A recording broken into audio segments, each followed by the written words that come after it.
자, 오늘 말씀의 제목은 영혼이 정직한 사람이 구원을 받고 하나님께 쓰임받는다입니다. 자, 먼저 성경 보겠습니다. 베드로 후서 1장입니다.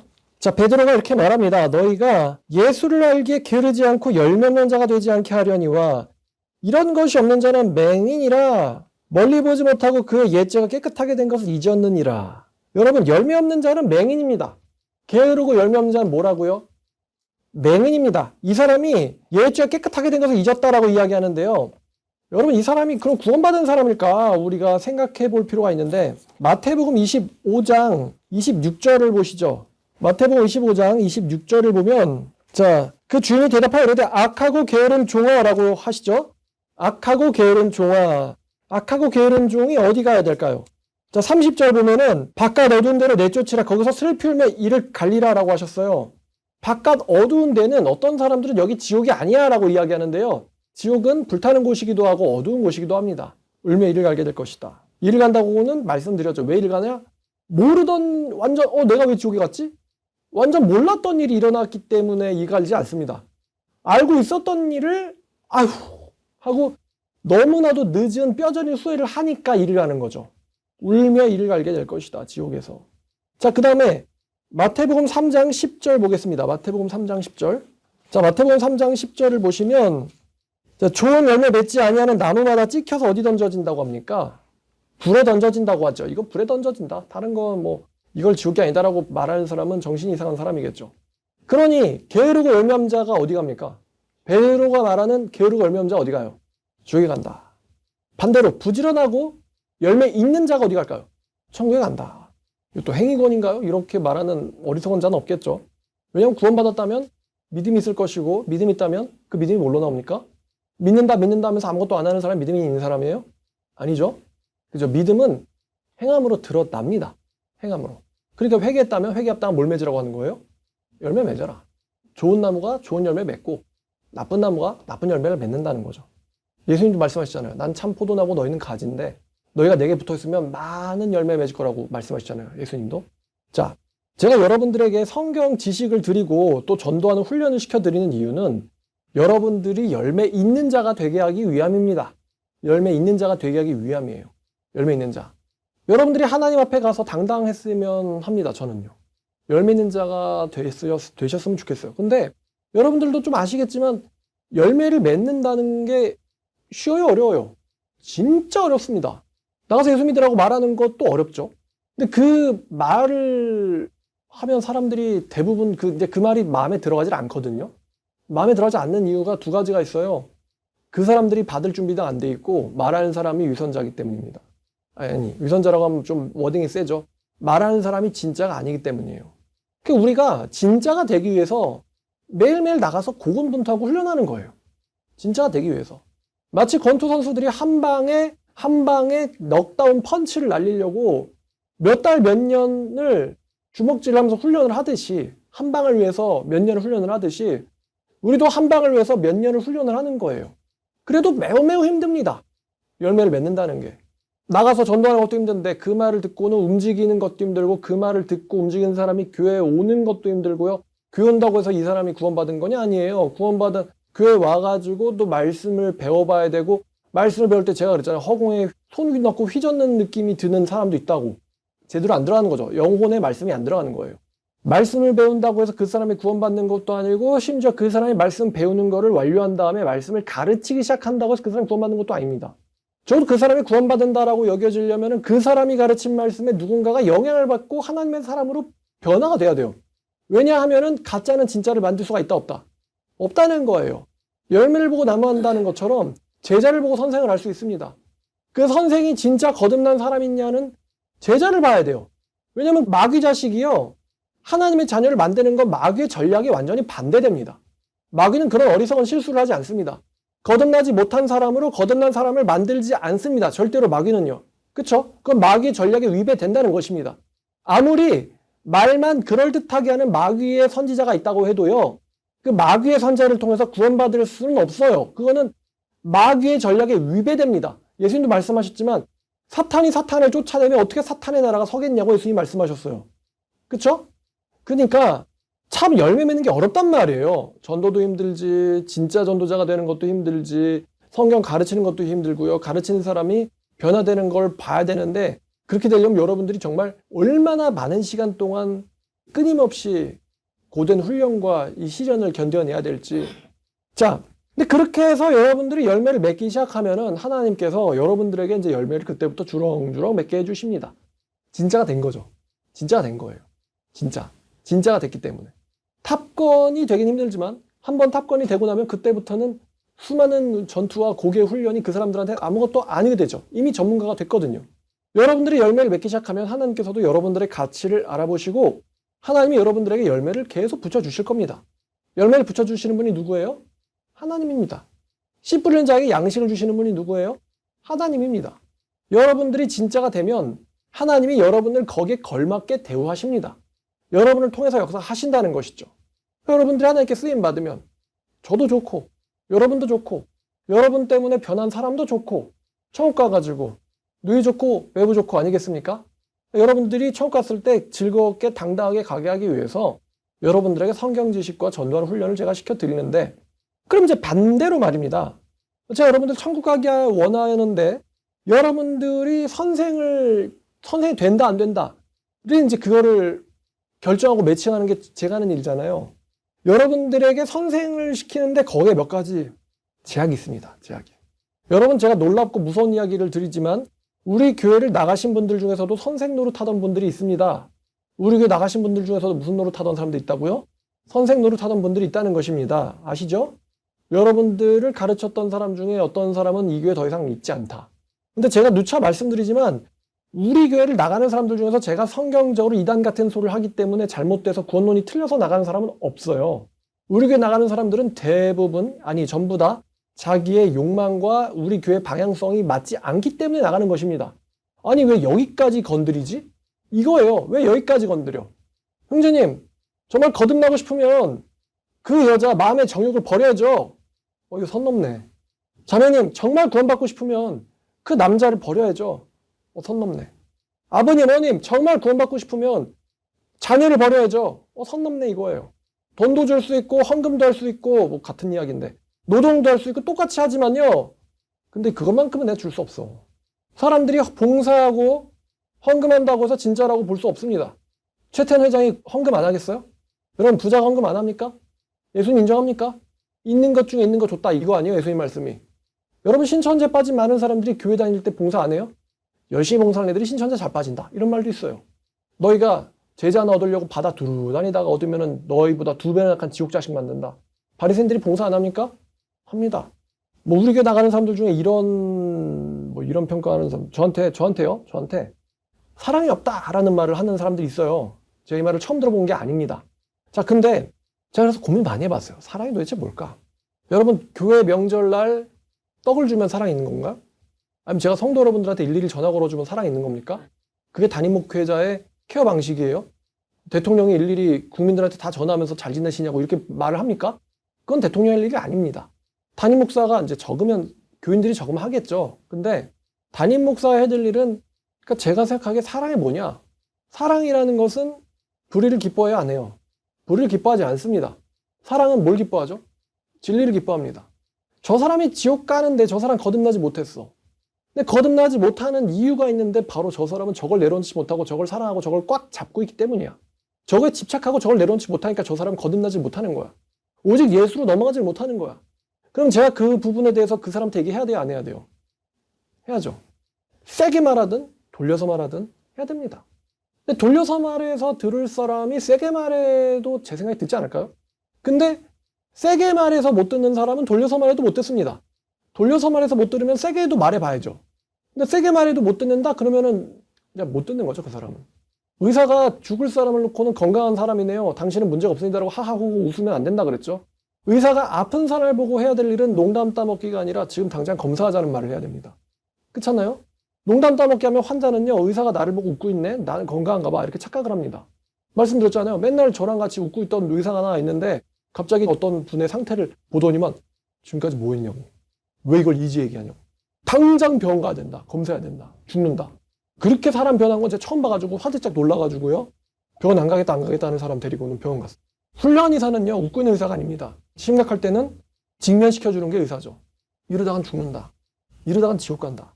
제가 만약에 죄에다가 긍정해주고 좋은 말 해주다 그 사람이 지옥을 가면 그 사람이 지옥에서 저를 기뻐할까요? 원망할까요? 원망하겠죠. 제가 여러분들에게 이제 제가 받는 건 아닙니다. 저는 교회를 통해서 받습니다.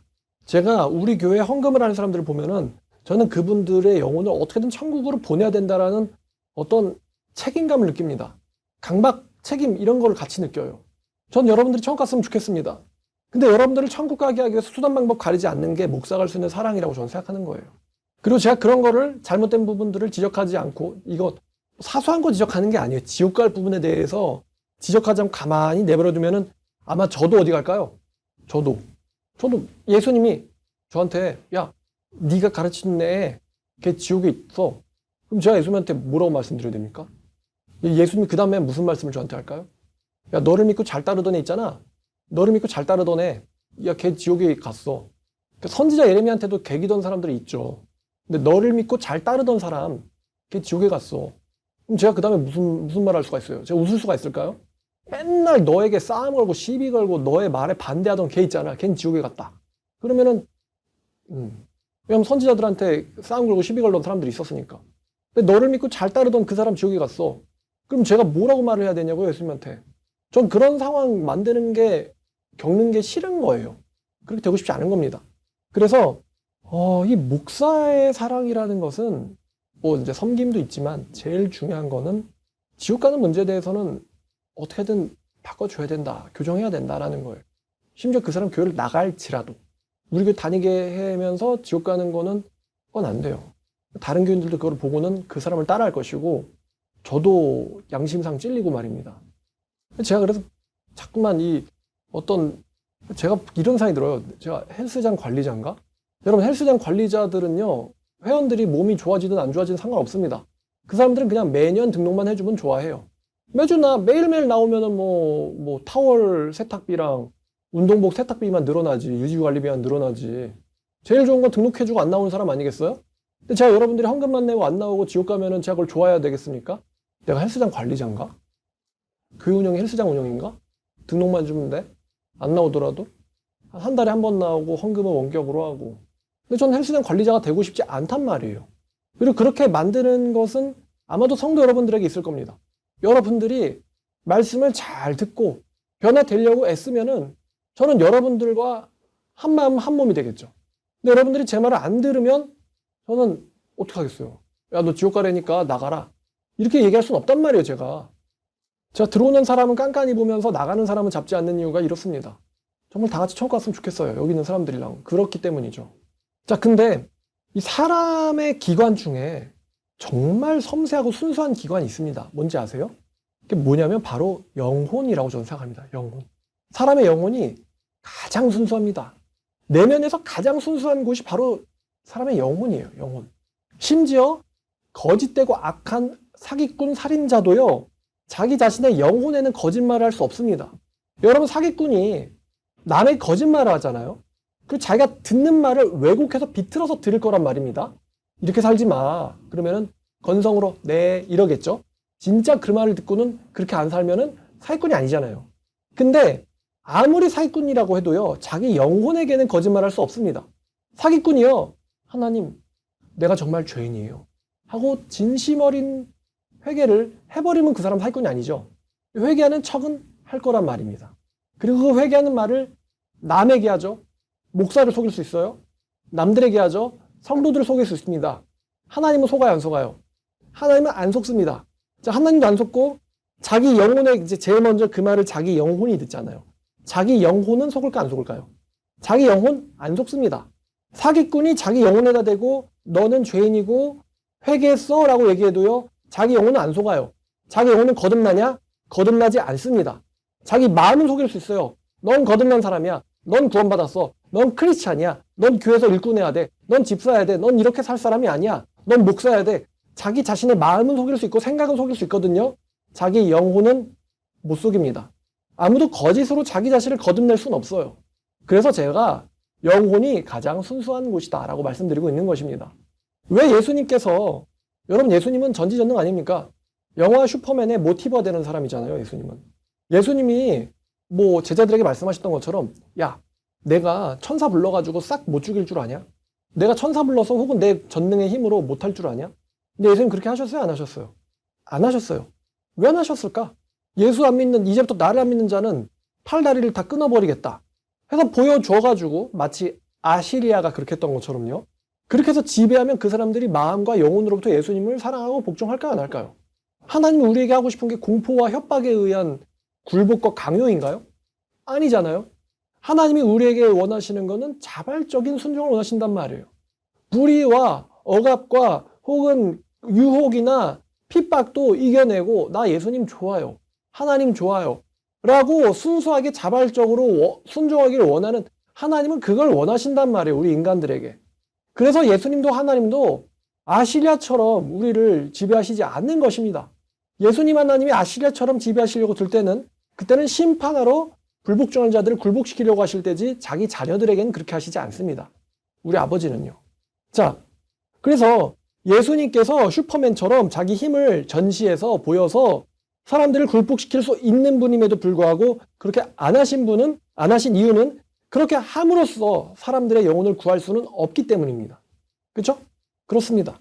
자, 그래서 그 사람들이 잠시 동안 예수님 따르게 할 수 있지만, 그들이 그렇게 한다고 해서 거듭나지는 않다는 것을, 못한다는 것을 예수님이 너무 잘 아세요.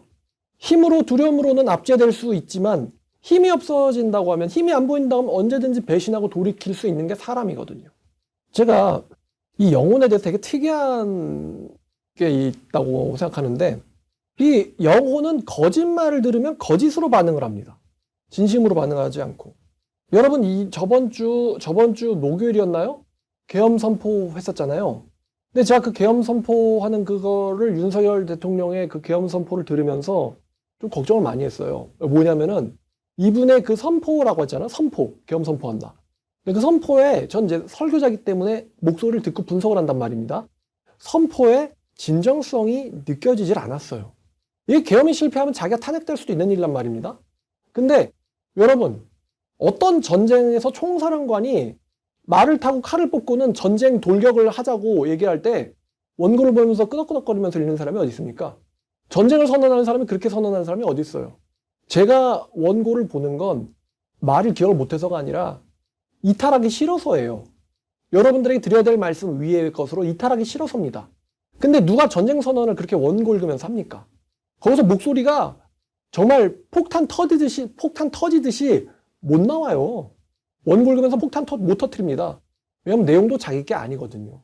하다못해 연기자도 배우자도요, 여러분, 연기자와 배우가 원고 보면서, 대본 읽으면서 연기 됩니까? 못하죠. 진정성 있는 연기하려면은 무조건 암기를 해야 되고, 암기를 하고 나서도 거기에 자기가 완전히 이입되어 있어야 돼요.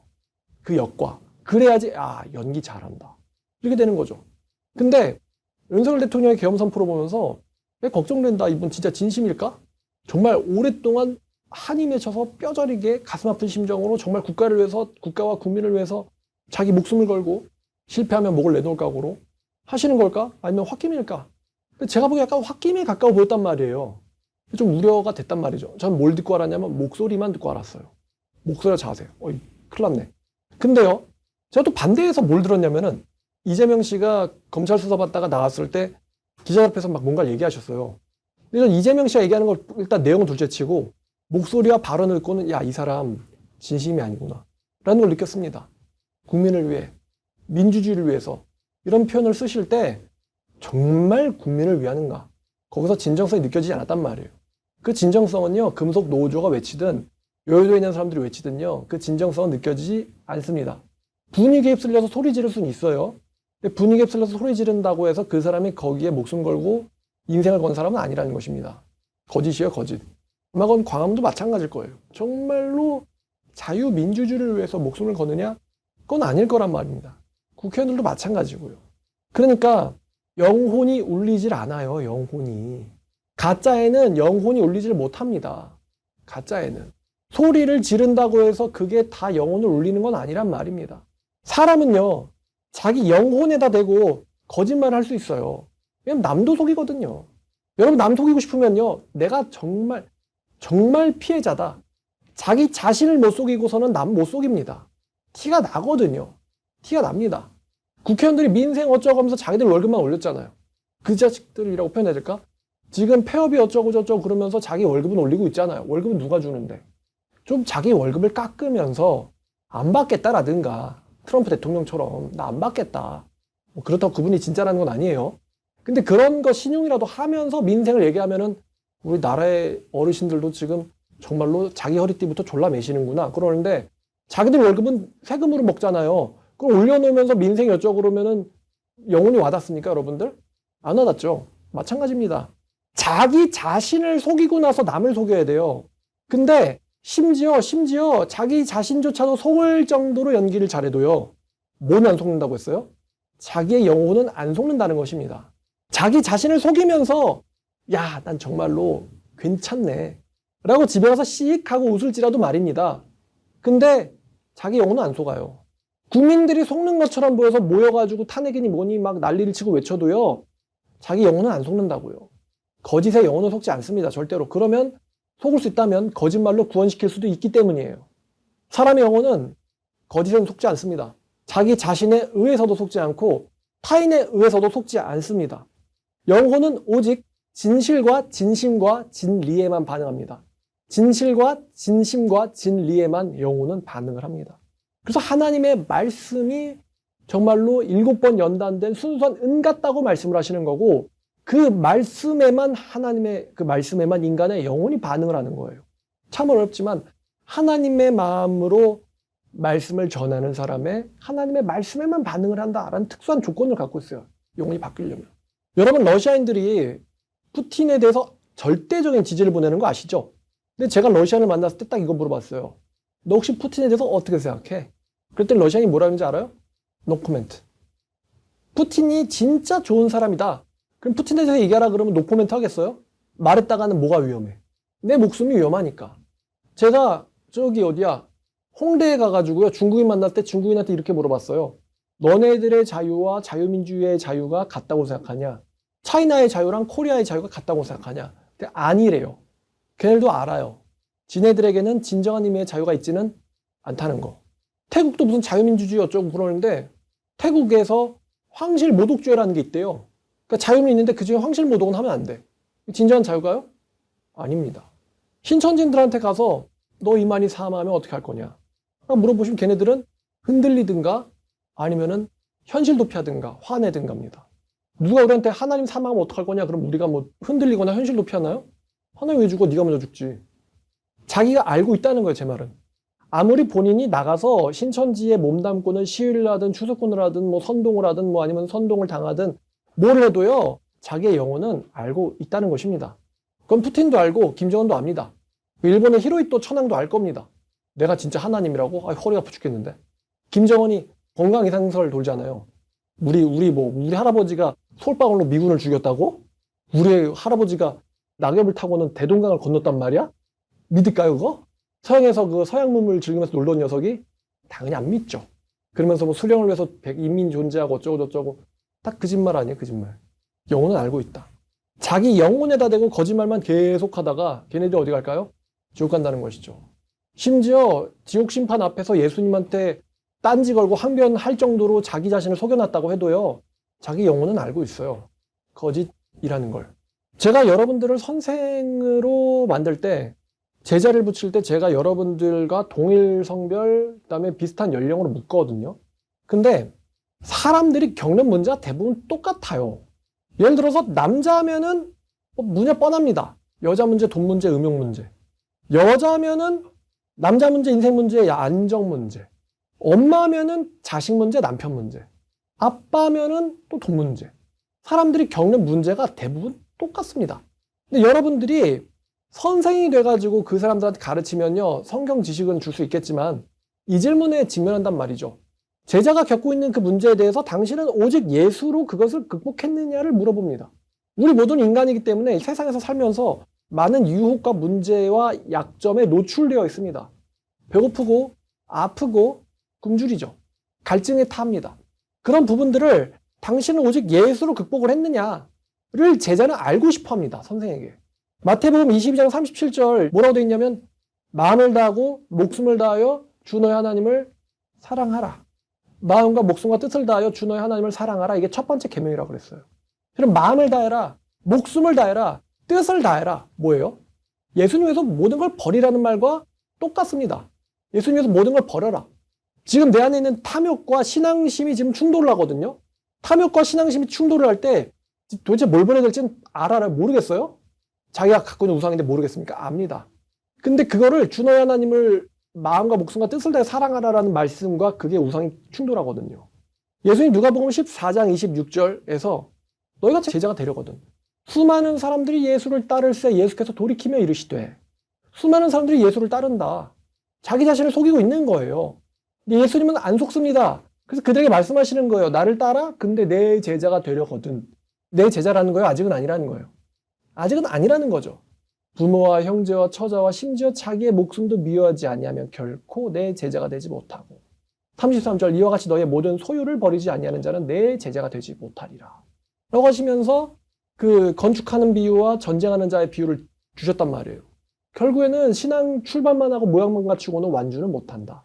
핍박과 유혹 견뎌내지 못하고 허물어진다. 그럼 나중에 다른 사람들이 그걸 보면서 비웃는다. 걔 시간이 됐는데 끝이 저렇구나 하면서.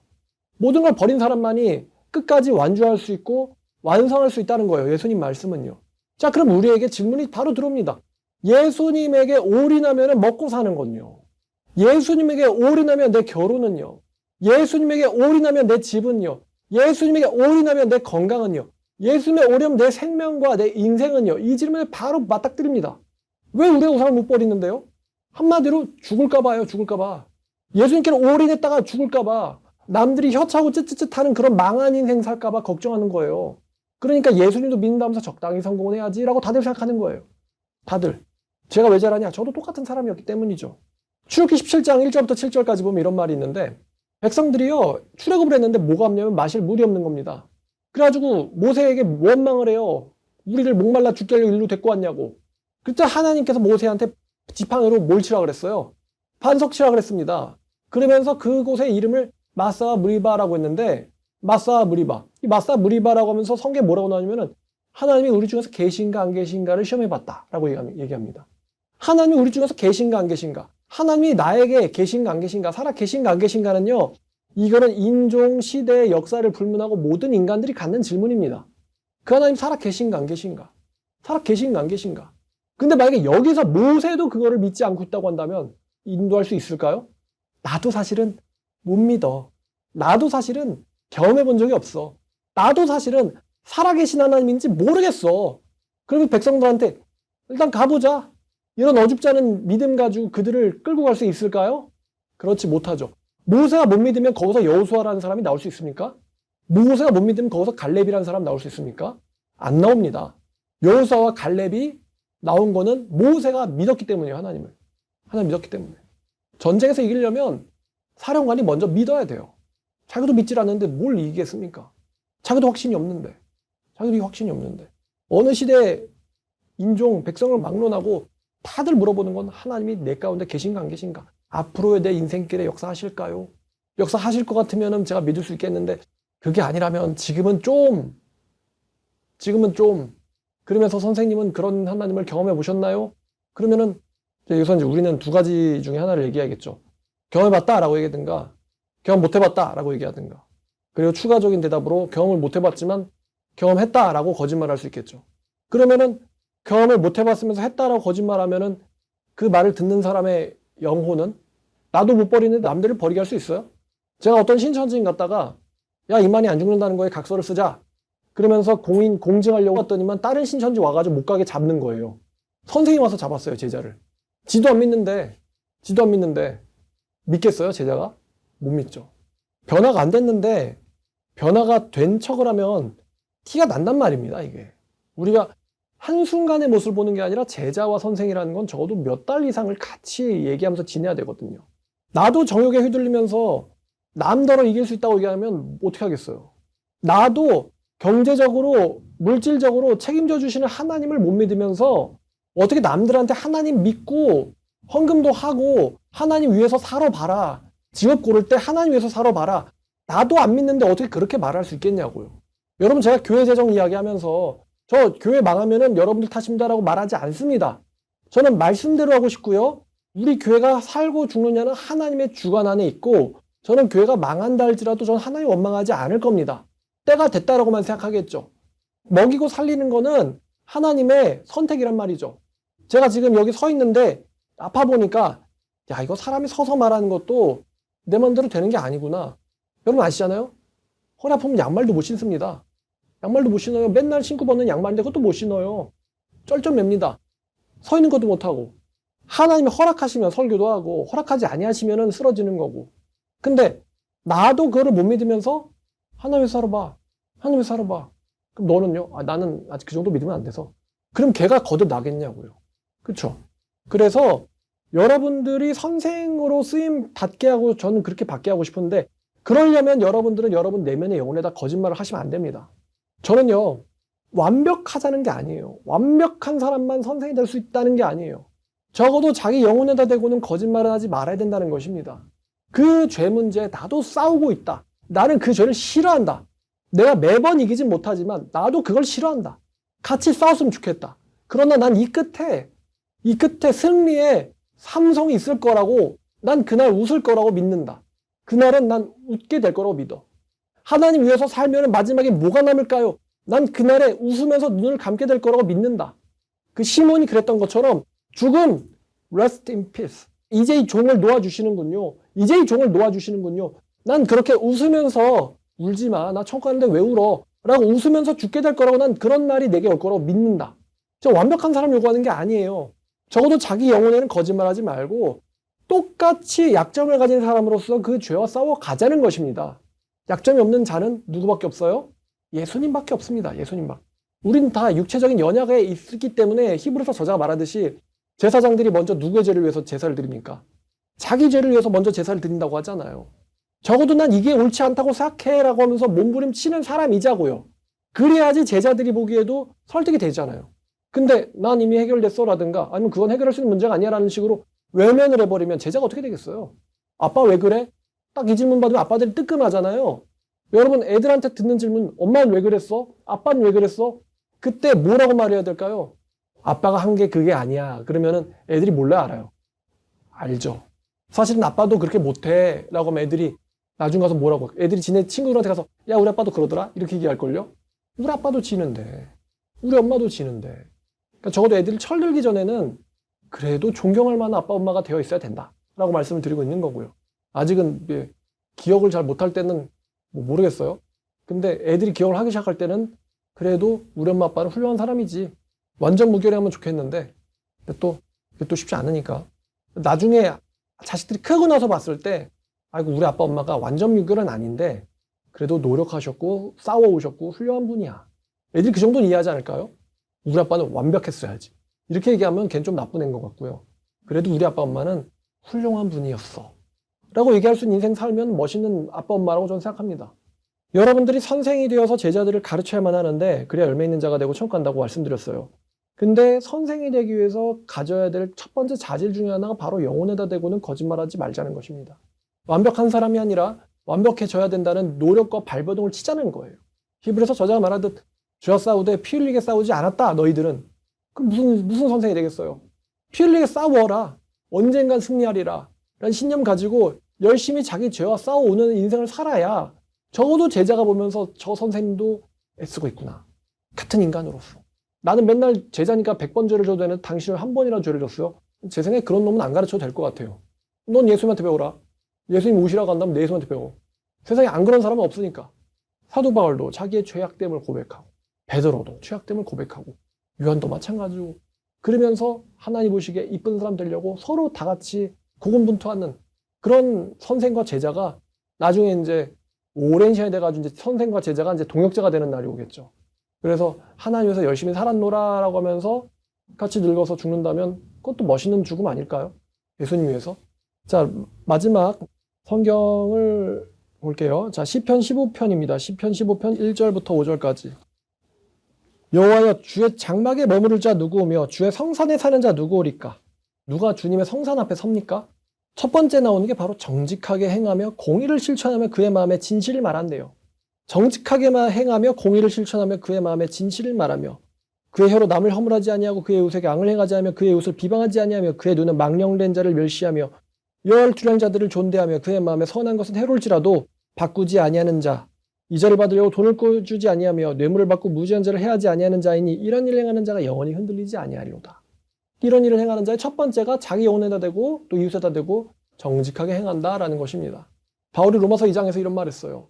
율법을 가르치는 네가 네 자신은 가르치지 아니하느냐. 간음하지 말라는 네가 간음하느냐. 우상을 미워하는 네가 우상 신전 물건을 훔치느냐.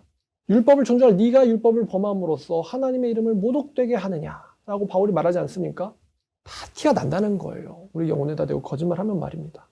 제가 원하는 건 여러분들이 훌륭한 하나님의 일꾼 되셔서 많은 열매 주렁주렁 맺고 하나님한테 칭찬받으면서 당당하게 천국문 열고 입성하는 사람 되기를 제가 원합니다. 물론 저도 거기에 같이 가기를 원합니다. 그래서 이런 설교하는 것입니다.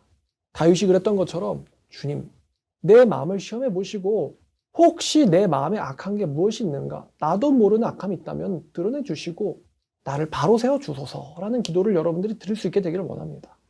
죄와 싸웁시다. 제자를 위해서 말이죠. 죄와 싸웁시다. 여러분들 천국 가기 위해서 말입니다. 몸부림치자고요. 다 같이 몸부림치는 삶을 살고 있습니다. 여러분들만 나약한 게 아니에요. 모두가 다 그런 연약함에 휘둘렸습니다. 예레미야도 휘둘렸고 바울도 휘둘렸고 이사야도 휘둘렸고 에스겔도 휘둘렸어요. 그러나 우리는 예레미야의 노년에 그 사람이 더 이상 사람들의 협박에 휘둘리지 않는 노년을 봅니다. 우리는 노년에 사도 바울이 더 이상 분열과 시위와 미움과 협박에 휘둘리지 않는 모습을 봅니다. 장렬하게 하나님 위해서 싸우다가 결국엔 멋있게 하나님에게로 가는 그런 사람의 인생을 살잔 말입니다. 하나님을 위해서 목숨 걸고 하나님 위해서 살면요. 하나님이 결코 굶어 죽이지 않습니다. 결코 굶어 죽이지 않는다. 다윗이 이야기했던 것처럼 어느 누구도 하나님을 진정으로 믿은 사람 중에 굶어 죽은 사람 없었다. 제가 나가서 선포하고 싶은 게 이거예요. 예수님 안 믿어서 망한 사람이 한 트럭이 뭐예요. 그거 말하라고 하면 하루 종일 아침 10시부터 밤 12시까지 말할 수 있어요. 예수 안 믿어서 망한 사람들. 지금 제일 핫한 윤석열 대통령과 김건희 여사. 예수님 좀 똑바로 믿었으면, 그렇잖아요. 예수님 똑바로 믿었으면, 하나님 두려워하고 정직하게 행했으면 이렇게 됐겠어요. 조작이니 뭐니 이런 의혹이 왜 나옵니까? 저 사람은 털어도 먼지 안 나는 사람이야. 저 사람은 저 사람 자신이 자기를 터는 사람이거든. 저 사람은 하나님 말씀 앞에 자기가 심판받을 것처럼 살고 있는 사람이야. 그런 정치인 하나 없는 게 너무나도 아쉽단 말이에요, 지금. 얘기하면 한도 끝도 없잖아. 하나님에서 망한 사람들. 이성균 씨, 또 누구, 어쩌고 너무 많아요. 그럼에도 불구하고 사람들 하나님 믿지 않아요. 하나님 너무 잘 믿어서 인생 망한 사람 어디 있습니까? 우리가 위인전기, 기독교가 하루 이틀 된 종교도 아니고 2000년 역사인데 하나님 잘 믿어서 망한 사람. 세간적인 눈으로 보면은 바울이 망했다고 할 수도 있겠죠. 그쵸? 왜 인생 저렇게 살았어? 근데 바울이 그거 후회했어요? 후회 안 했습니다. 여러분 우리가 계백장군한테 네 인생 망했다 이렇게 말할 수 있어요? 그렇잖아요? 우리가 안 죽은 열사한테 당신 인생 망했어요 이렇게 말할 수 있어요? 세상적으로 보면 친일파보다 망했겠죠. 그 당시에는. 근데 그분도 그분의 엄마도 백성들도 우리 후손들도 그분이 망했다고 생각하지 않아요. 우리가 친일파 이름은 몰라도 안중근 씨 이름은 압니다. 우리가 그 당시 로마 황제가 누구야? 는 몰라도 바울은 알아요. 망한 인생이라고 할 수 있을까요? 진짜 예수님 잘 믿어서 망한 사람 바울 베드로 그 정도죠. 예수님 본인. 어느 누구도 망했다고 생각하지 않습니다. 의인이라고 생각하죠. 제일 존경하죠. 어떻게 살아야지 2000년 지나도 존경하는데 하나님 믿으면 절대로 멸망하지 않는다. 하나님께서 반드시 구원해 준다는 게 2000년 계속해서 증명돼 왔어요. 출애굽 때부터 지금까지 하나님 믿고 나오면은 망하지 않는다가 3000년, 4000년 넘게 계속 증명돼 왔단 말이에요. 그럼에도 불구하고 우리는 매번 의심해요. 하나님 믿으면은 죽지 않을까? 이 정도 우상은 내가 지켜야 되는 거 아닐까? 내 우상 이걸 버리면 난 망하는 거 아닐까? 매번 의심합니다. 몇천 년을 하나님은 늘 이겨왔는데 여러분들이 하나님을 믿는 믿음을 먼저 보여주고 여러분들을 통해서 많은 열매 맺는 삶을 살기를 원합니다. 그럼 여러분도 살고 여러분의 친자식들도 살고 여러분의 친구들도 살고 여러분의 동료들도 삽니다. 여러분들이 하나님에게 거짓말하고 자기 자신의 영혼에 거짓말하면 여러분도 죽고 친자녀들도 죽고 친구들도 죽고 동료들도 죽습니다. 그리고 지옥에 가겠죠. 절대 그런 인생길 가지 않는 저와 여러분 되기를 주님의 이름으로 축원합니다. 기도하겠습니다. 하나님 아버지, 영혼이 정직한 자가 구원을 받고 하나님께 쓰임을 받는다라는 제목으로 말씀 나눴습니다. 주님, 저희가 저희 자신의 더러운 영혼을 깨끗이 씻겨내기를 원합니다. 설마 씻겨냄을 받다가 내가 소중히 생각하는 우상이 씻겨져 나가면 어떡하나 라고 걱정을 하는데 바로 그것을 씻어야 될 줄을 믿습니다. 저희가 너무 연약하다는 거 주님이 잘 아시리라 생각합니다. 이런 기도하는 것조차도 벌벌 떨고 두려워할 거라는 그런 존재가 우리라는 걸 주님이 아시리라고 생각합니다. 그럼에도 불구하고 주님, 저희는 이렇게 인생 끝내기 싫습니다. 정말 주님을 위해서 살고 싶고 우리가 못 버리는 우상 이제는 버리고 싶습니다. 그 버리고도 여전히 살아있노라, 하나님이 역사하시더라라고 당당하게 이야기하고 선포할 수 있는 사람 되기를 원합니다. 믿음 있는 척하지 않는 믿음이 있는 사람 되게 하여 주시옵소서. 주님과 함께 동행을 원하며 예수님 이름으로 기도드렸습니다.